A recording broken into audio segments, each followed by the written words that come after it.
방금 읽은 시편 115편 말씀을 가지고 보이는 것에 끌리지 않는 능력, 보이는 것에 끌리지 않는 능력이라는 제목으로 하나님 말씀 나누겠습니다.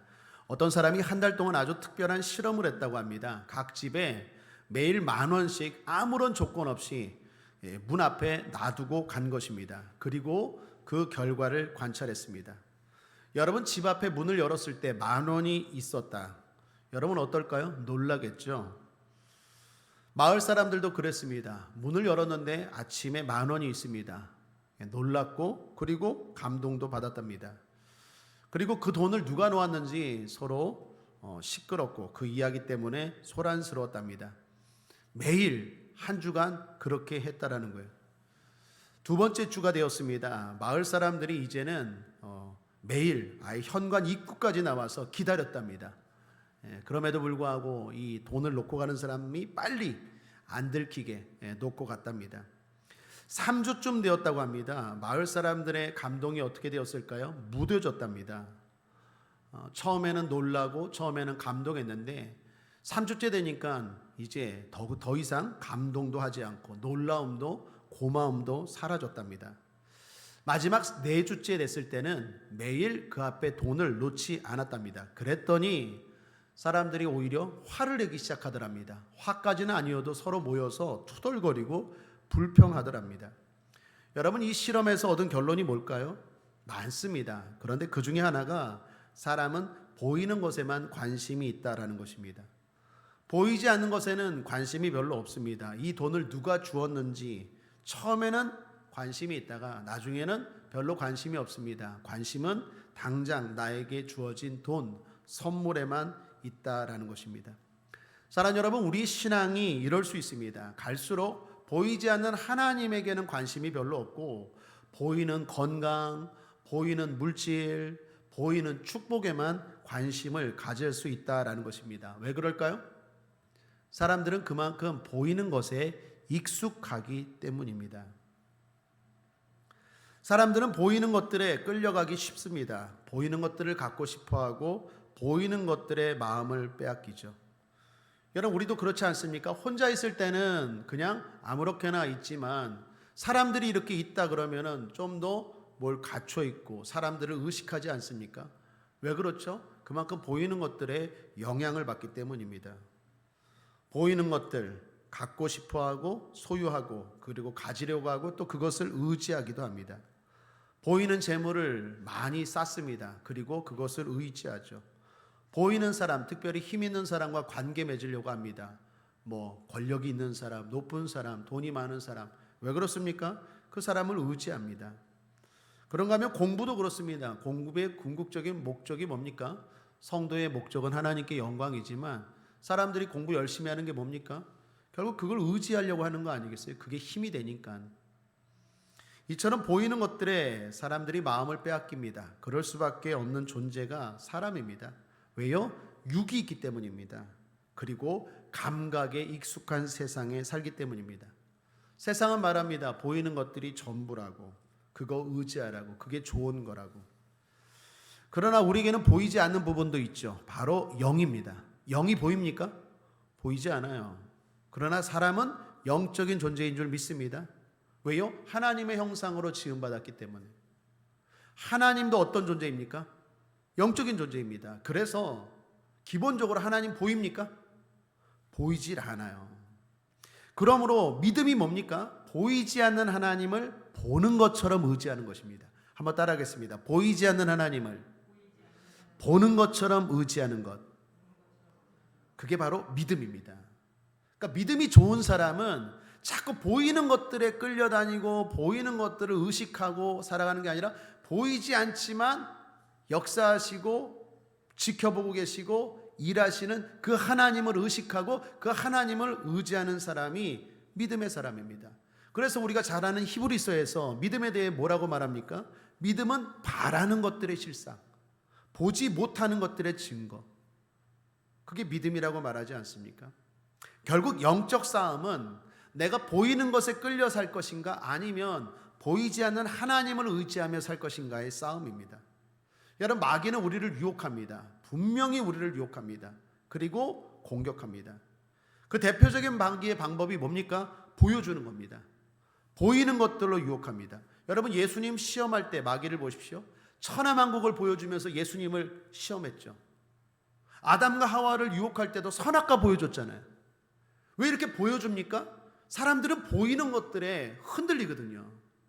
당장 내 눈앞에 있는 돈, 당장 내 눈앞에 있는 힘, 당장 내 눈앞에 있는 좋은 것들에 마음을 빼앗겨요.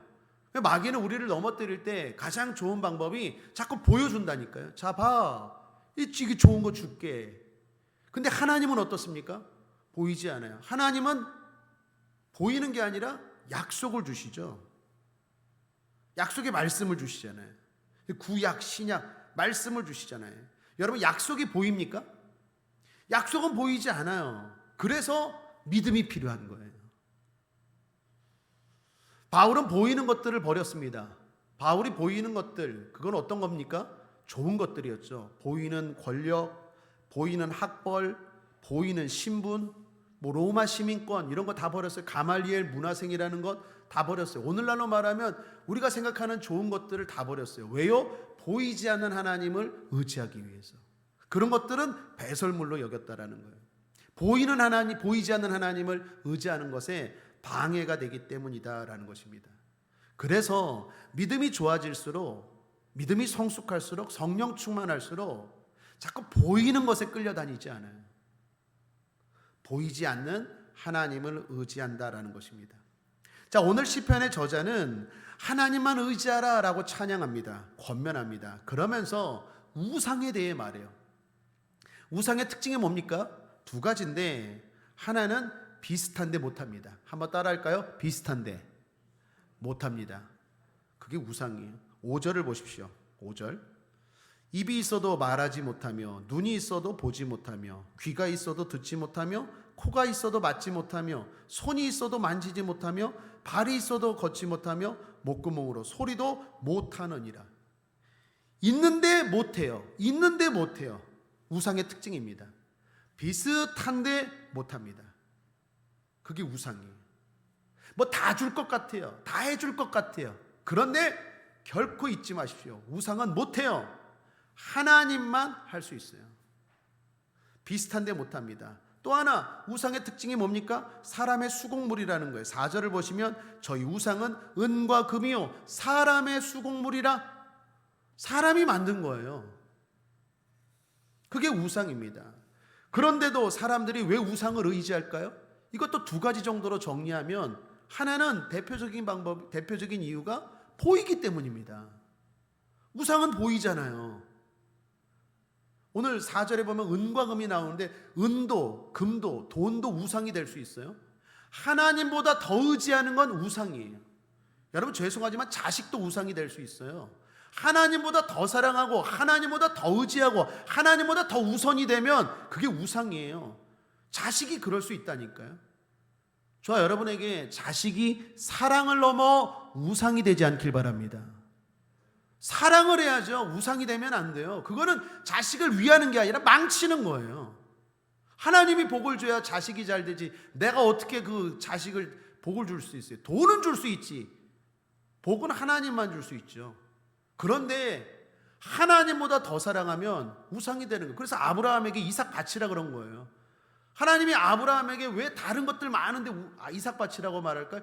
이삭이 아브라함에게 우상이 된 거예요. 우상. 이게 너무 이쁘니까. 100세에 얻은 아들 생각해 보십시오. 얼마나 이쁩니까? 30세에 얻은 아들도 이쁜데 100세에 낳은 아들이 얼마나 이뻐요. 그러니까 이게 이삭 이름도 웃음이에요. 웃음. 기쁨이에요. 기쁨. 얘만 보면 기쁨이에요. 서기도 기쁨이네. 얘만 보면 기쁨이에요. 그러니까 이삭이라는 이름이 웃음이에요. 그러니까 얘만 보면 그냥 웃음이 절로 나와. 그러니까 하나님이 보니까 이거 봐라, 얘 봐라, 얘 봐라. 이거 믿음으로 내가 하나님 복을 줬는데 이게 나보다 얘를 더 사랑하네? 야, 그거 바쳐. 그러니까 아브라함이 어떻게 해요? 아이고, 정신 차리고 하나님 겁니다. 바쳤잖아요. 이삭이 죽었습니까? 안 죽었죠. 하나님 믿음 보려고 한 거죠. 이삭이 제일 잘 됐어요. 거부가 되었어요. 무슨 말입니까? 하나님께 맡길 때 잘 되는 거예요. 하나님을 의지해야지. 사람은 사랑하고 근데 우상이 될 수 있다라는 것입니다. 모든 게 우상이 될 수 있어요. 하나님보다 더 사랑하고 하나님보다 더 우선이 되고 하나님보다 더 의지하는 것. 여러분, 건강도 우상이 될 수 있을까 없을까요? 될 수 있어요. 하나님을 의지해야 하나님이 건강 주실 줄 믿습니다. 그런데 건강이 우선이 돼요. 건강 때문에 하나님은 뒷전이에요. 예배는 뒷전이에요. 기도는 뒷전이에요. 왜? 내 건강이 안 좋대. 그러니까 더 예배 드려야죠. 그러니까 더 의지해야죠. 왜요? 하나님이 책임져 주셔야죠. 근데 하나님보다 더 우선이 되고 더 의지하고 사랑하면 그게 우상이에요. 우상의 특징이 뭐라고요? 왜 사람들이 우상을 의지합니까? 보이잖아요. 보이잖아요. 그러니까 그런 것들에 끌리는 겁니다. 뿐만 아니라 왜 사람들이 하나님을 의지하고 우상을 의지할까요? 하나님을 의지하지 않고 우상을 의지할까요? 당장에 문제가 없어 보이기 때문입니다. 여러분, 우상을 섬긴다고 문제가 생깁니까? 갑자기 전보가 온 날 벼락을 맞거나 갑자기 무당에게 찾아갔다 온 날 교통사고가 나거나 이런 일이 있습니까? 없어요. 우상을 섬겨도 아무런 문제가 생기질 않아요. 오히려 어떤 때는 더 잘 된대요. 선거철만 되고 입시철 돼 보십시오. 용하다는 무당, 용하다는 점쟁이 찾아가요. 그리고 굿합니다. 부적을 받아와요. 그리고 그것 때문에 당선됐대. 그것 때문에 합격했대. 귀신이 진짜 도와줬는지 모르겠지만 왜 사람들이 우상을 의지합니까? 우상을 섬겨도 아무런 문제가 없어요. 아니, 오히려 더 편해. 여러분, 우상이 잔소리합니까? 우상이 똑바로 살아라, 주일 예배 드려라, 나누며 살아라, 선을 행하라. 그럽니까? 복채만 많이 가져와라. 우상은 잔소리하질 않아요. 그러니까 마음대로 믿기가 편한 거예요. 하나님은 그렇지 않아요. 하나님은 어떻게 합니까? 끊임없이 책망해요. 왜요? 사랑하니까. 우상은 그런 말 안 해요. 그런데 하나님은 어떻게 해요? 끊임없이 주일 예배 왜 빠지냐? 왜 그렇게 믿음으로 살지 못하냐? 왜 기도를 그렇게 게을리하냐? 왜 봉사하지 않느냐? 왜 이렇게 성실하지 못하냐? 왜 그렇게 끝까지 견디지 못하냐? 하나님 책망하잖아요. 창세기부터 요한계시록까지 사실 이 말씀들 불편하지 않습니까? 설교하는 저도 불편하고 듣는 여러분도 불편하지 않습니까? 그런데 하나님이 사랑하니까 이렇게 하는 거 아니에요? 우상은 절대로 이런 말 하잖아요. 그러니까 사람들이 어떻게 해요? 우상을 섬기는 거예요. 당장 보이죠? 믿기 쉽죠? 우상 섬긴다고 아무런 일이 일어나지 않죠? 아니, 때로는 좋은 일도 일어나요. 그래서 사람들이 어떻게 해요? 하나님 싫어. 잔소리하는 하나님, 자꾸 지적하는 하나님 싫어. 나는 우상이 좋아. 난 돈이 좋아. 나는 자식이 좋아. 나는 권력이 좋아. 아니면 나는 그냥 구사고 무당 이런 거 좋아. 우상을 섬깁니다. 자, 그런데 우상을 섬기는 사람들의 문제가 뭡니까? 이것도 두 가지로 정리하죠. 첫 번째는 허무해집니다. 허무해져요. 예를 들어 돈을 의지하고 살았다고 생각해 보세요. 돈이 그 사람의 우상이었다고 생각해 보십시오. 어떨까요? 나중에 허무해져요. 어떤 분이 이런 말을 하더라고요. 나이가 들었는데 좀 집안에서 자식들에게 섭섭한 마음이 있었나 봐요. 그러면서 이런 말을 해요. 목사님, 자식도 필요 없고 친구도 필요 없고 결국 돈이 최고야. 돈. 아유, 돈. 그러면서 돈 얘기를 해요. 그분은 예수 안 믿는 분이거든요. 근데 어느 정도는 맞아요. 그런데 나이 들면 이런 생각이 들 수 있는데 좀 더 지나면 어떨까요? 죽음 이후를 생각하면. 돈이 죽음의 문제도 해결합니까? 장례는 해결할 수 있어요. 장지는 해결할 수 있어요. 돈이 많으면 장례식 거하게 할 수 있고, 돈이 많으면 좋은 명당. 제가 오늘 TV 보니까 광고에 무슨 어플인데 무슨 어플인가 봤더니 명당가, 대한민국 명당을 소개하는 어플이 생겼더라고. 돈이 있으면 내 죽음, 내 시체 좋은 데다 묻을 수 있어요. 그러나 죽음의 문제, 돈이 해결됩니까? 안 돼요. 그래서 그런 것들을 의지하면 다 나중에 어떻습니까? 허무해져요. 권력을 의지한 사람들 보십시오. 돈을 의지한 사람들 보십시오. 우상을 의지한 사람들 보십시오. 마지막에 다 공통점으로 하는 말이 허무해, 소용없어, 헛되고 헛돼. 다 이런 말이에요. 뿐만 아니라 우상 숭배하면 갑자기 허무해질 뿐만 아니라 갑자기 멸망합니다. 한순간에 무너져요. 얼마 전에 카톡 사고가 있었죠. 화재로 인해서 저장소에 전기가 끊어졌습니다. 그래서 대혼란이 일어났습니다. 건수가 10만 건? 제가 볼 땐 통계 잡은 것만 10만 건이래요. 카톡 대혼란이 일어났어요. 저도 갑자기 카톡이 안 되더라고요. 제가 그걸 보면서 우상 숭배의 피해를 생각해 봤어요. 여러분, 우리가 의지하는 우리 기술, 기술이 최고야. 의지했던 것들이 한순간에 안 되니까, 무너지니까 대혼란이 일어나요.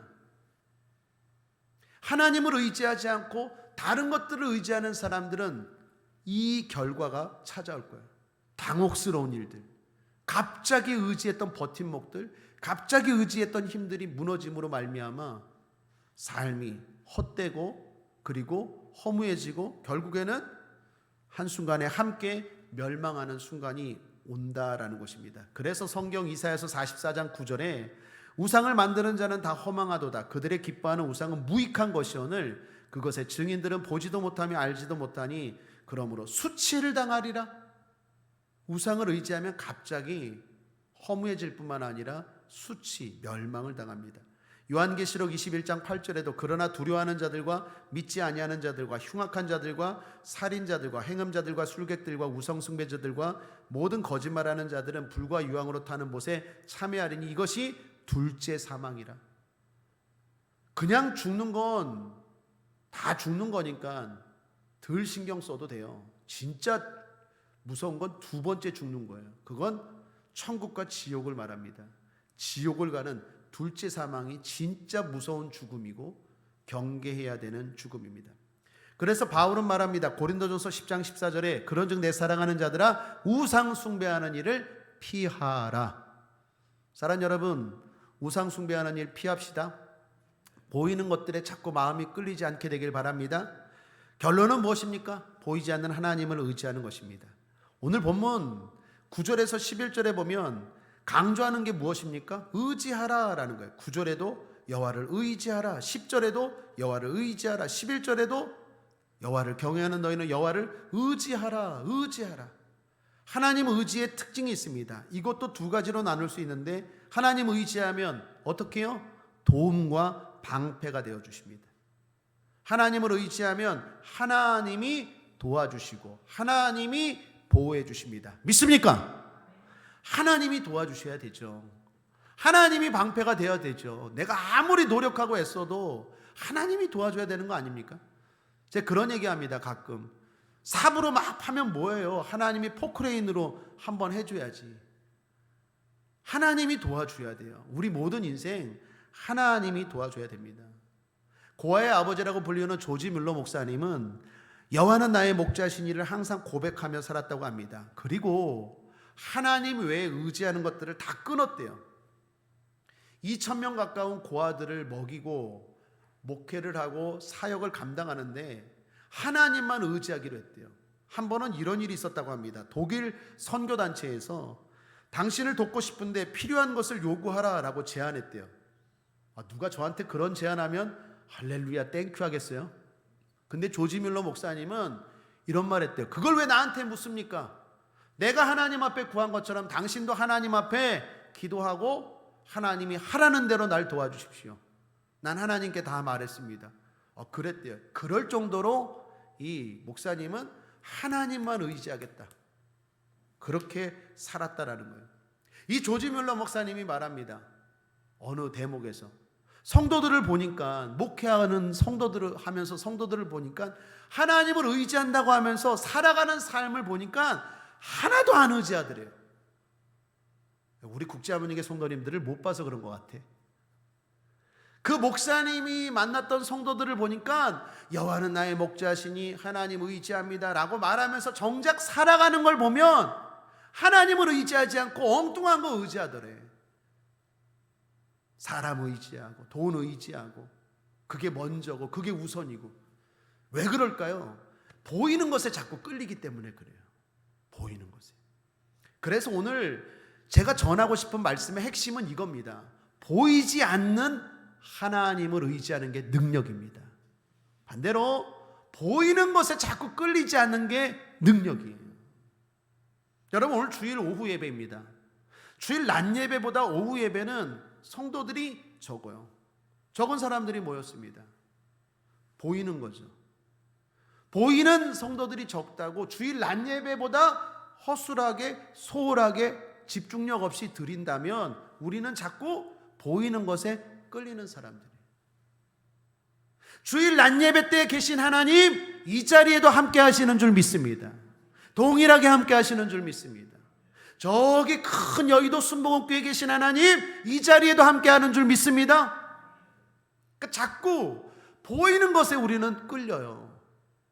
그거 주의해야 돼요. 왜요? 그걸 통해서 마귀가 자꾸 우리를 넘어뜨려요.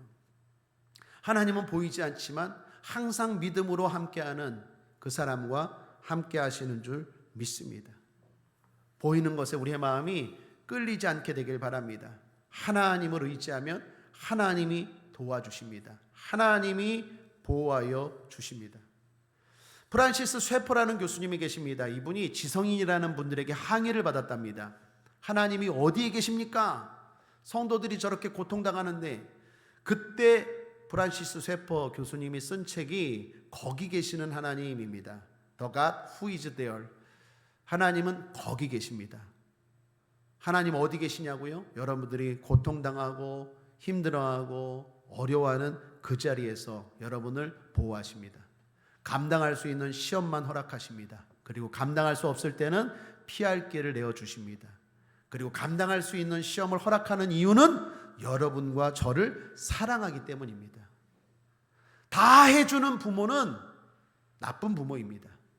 내가 할 수 있는 걸 하게 하고 그 다음 할 수 없는 걸 도와주는 부모가 좋은 부모입니다. 하나님도 마찬가지입니다. 하나님은 우리를 도와주십니다. 보호하십니다. 그래서 결국에 망하지 않습니다.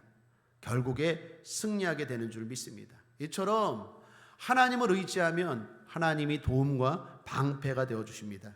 저에게 카톡을 자주 보내주시는 분들이 계십니다. 그 카톡에서 본 정보입니다. 여러분께 질문합니다. 돼지비계가 우리 몸에 좋을까요? 나쁠까요? 모릅니까? 나쁘다고 알고 있는데요. 그래서 저는 돼지비계 진짜 못 먹습니다. 먹으려고 그러면 우리 사모님과 주변에서 절대 못 먹게 합니다. 근데 오늘부터 먹어야겠습니다. 누가 카톡을 보내줬는데 돼지비계가 몸에 좋대요. 제가 꼭 그대로 읽어봐 드릴게요.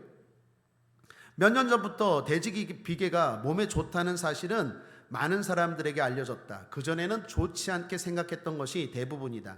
성인병이나 동맥경화에 좋지 않다는 등 안 좋은 말들이 나왔지만 이것은 모두 사실이 아니라고 한다. 이렇게 돼지비계가 안 좋게 알려졌던 것은 설탕협회가 미국 주류 의학회에 로비를 했기 때문이다. 설탕이 짊어져야 할 심장병 위험도를 동물성 기름이 다 떠안았다는 것이다. 실제로도 심장병이 지방 탓이라는 제대로 된 검증 결과도 없다고 한다. 돼지고기는 기름기가 많다. 특히 식으면 하얗게 변해서 비계 부분을 잘라내고 먹기도 한다.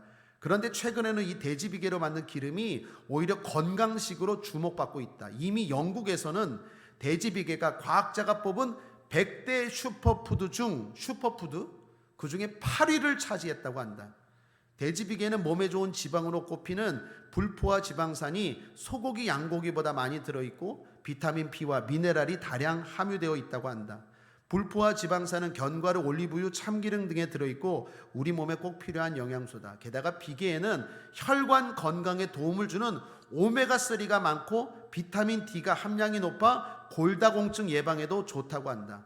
우리나라 동의보감에도 이미 돼지비계가 뼈와 근육을 튼튼하게 해준다고 나와 있다. 이외에도 성인병 예방, 항산화 효과로 인한 매끈한 피부, 심지어 폐 건강에까지 돼지비계가 도움을 준다고 한다. 거기에다가 맛도 있다고 한다.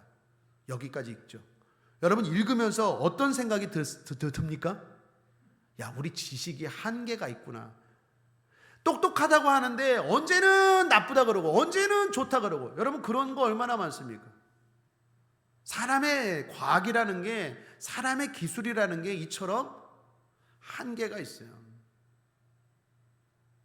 그러므로 결론은 뭡니까? 하나님 의지해야 돼요. 하나님이 책임져 주셔야 되고 하나님이 도와주셔야 됩니다. 그런데 오늘 말하잖아요. 하나님을 의지하라. 하나님은 너희의 도움과 방패시니라. 도와주시고 보호하신다는 거 아닙니까?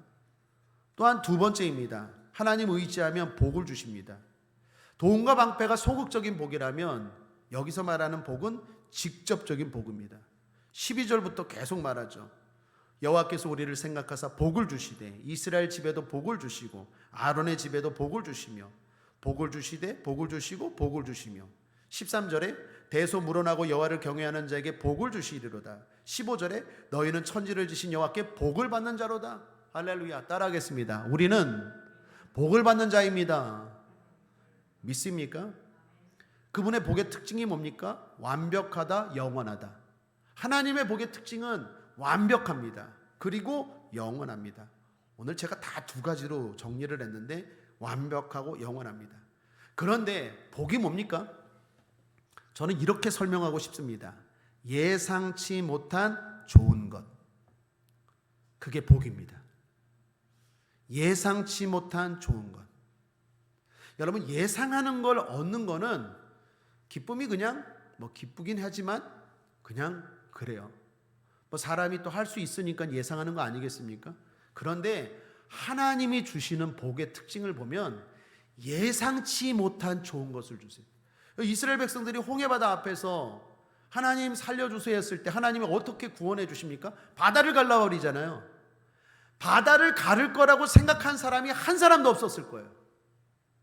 근데 하나님은 우리에게 복을 주시고 도와주시되 우리의 생각을 뛰어넘어서 항상 깜짝 놀라게 하세요.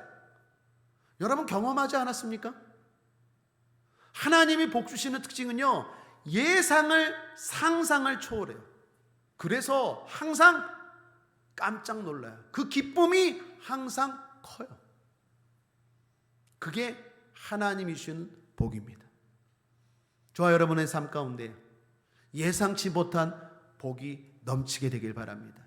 그래서 하나님을 의지하는 사람들은 미래가 걱정이 아니라 기대가 되는 거예요.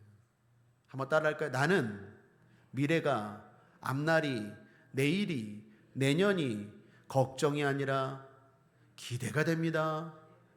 믿습니까? 의지하면, 하나님을 의지하면. 하나님을 의지하지 않으니까 날마다 걱정이 많아요. 미래에 대해서. 왜 그런 걱정을 해요? 기대를 해야지. 그거 살아야 얼마나 오래 산다고 우리는 늘 기대해야죠. 어떻게 할 때? 의지하라. 결론입니다. 보이지 않는 하나님을 의지하는 게 능력입니다. 보이는 우상에게 끌리지 않는 게 능력입니다. 그러므로 어떻게 해야 됩니까? 성령입니다. 성령 충만할 때, 내 영이 성령으로 충만할 때 보이지 않지만 함께 하시는 영적인 존재 하나님을 의지하고 그 하나님 앞에 순종하고 그 하나님을 따라가고 결국에 하나님의 도움과 하나님의 보호와 하나님의 복을 받는 저와 여러분이 될 줄 믿습니다. 성령 충만합시다. 성령 충만합시다. 찬송가 427장처럼 좁은 길을 걸어도 밤낮 기뻐하는 것 주의 영이 함께합니다. 성령 충만할 때 보이는 건 좁은 길이지만, 보이는 건 별 볼 일 없지만 보이지 않는 하나님이 계심을 알고 기쁘게 예배하고 기쁘게 그 자리에 가고 기쁘게 그 일을 하고 기쁘게 그 삶을 사는 거예요. 사랑하는 여러분, 보이는 것에 자꾸 끌리지 않게 되기를 주님의 이름으로 끝으로 축원합니다. 기도하겠습니다. 좋으신 하나님 아버지, 보이는 감각에 너무 익숙한 세상입니다. 하나님은 보이지 않지만 살아 역사하시는 우리가 의지할 유일한 하나님인 줄 믿습니다. 우리 모두 성령 충만하여 보이지 않지만 함께 하시는 그 하나님을 더욱 의지하는 믿음의 사람, 복된 사람, 지혜로운 사람 되게 하여 주시옵소서. 감사드리며 예수님의 이름으로 축복하고 기도했습니다. 아멘.